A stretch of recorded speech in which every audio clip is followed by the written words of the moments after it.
This channel does not promote any violent, harmful, or illegal activities. All content provided by this channel is meant for an educational purpose only. Top quality और consistent performance के लिए सिर्फ silver pump नाम याद रखना। কর্মমুখী শিক্ষার পথে এক অভিনব পদক্ষেপ নিয়েছে দক্ষিণ ২৪ পরগনার ভাঙড় ১ নম্বর ব্লকের ভাঙড় বালিকা বিদ্যালয়। বিদ্যালয়ের ছাদেই গড়ে উঠেছে এক ব্যতিক্রমী ছাদ বাগান, যেখানে চাষ হচ্ছে পুষ্টিকর ড্রাগন ফল সহ মাল্টা, লেবু, আঙুর, কলা, সবেদার মতো নানান রকম ফলের গাছ।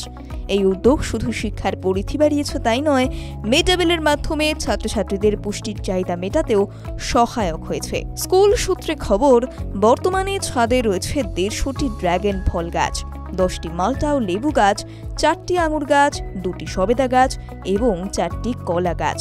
ছাদ বাগানের দেখভালের দায়িত্বে রয়েছেন শিক্ষিকারা এবং কন্যাশ্রী ক্লাবের সদস্যরা।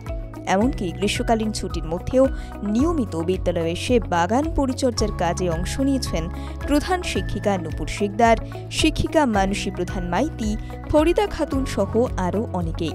বিদ্যালয়ের মধ্যাহ্নভোজে ব্যবহৃত আনাজের খোসা ও উচ্ছিষ্ট একটি নির্দিষ্ট স্থানে রেখে তৈরি হচ্ছে জৈব সার।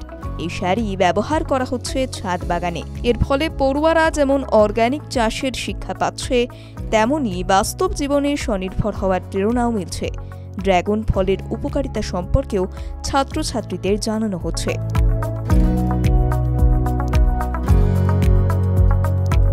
আমরা যদি শিশু দিবসে একদিন যদি খাওয়াই, তাহলে সেটা একদম খাওয়ানোই হলো। কিন্তু আমরা যদি ওই টাকাটা কোনোভাবে ইনভেস্ট করে গঠনমূলক কিছু শেখাতে পারি, কাজের মাধ্যমে শেখাতে পারি, প্লাস খাওয়া দাওয়াটাও যদি আমরা করাতে পারি, সেখান থেকে বোধহয় ফ্রুটফুল রেজাল্টটা আরও বেশি আসবে। ফলে সেখান থেকেই টিচাররা নিজেদের মধ্যে থেকে টাকা পয়সা তুলে টাকা অ্যারেঞ্জ করে গাছপালা কিনে এই গাছের আয়োজন করেছে এবং সেখান থেকে এই ড্রাগন হচ্ছে এবং সেই ড্রাগনটাই মেয়েদের দেওয়া হচ্ছে। ফলে কি হচ্ছে, আমরা ওই টাকাটা একবার ইনভেস্ট করলাম, কিন্তু প্রতিনিয়ত সেখান থেকেই আমরা ফল উৎপাদন ইত্যাদি ইত্যাদি আমরা পাচ্ছি। এই এলাকায় এমনি ড্রাগন ফলটা ভালো ব্যবসায়িকভাবে চাষও হয়।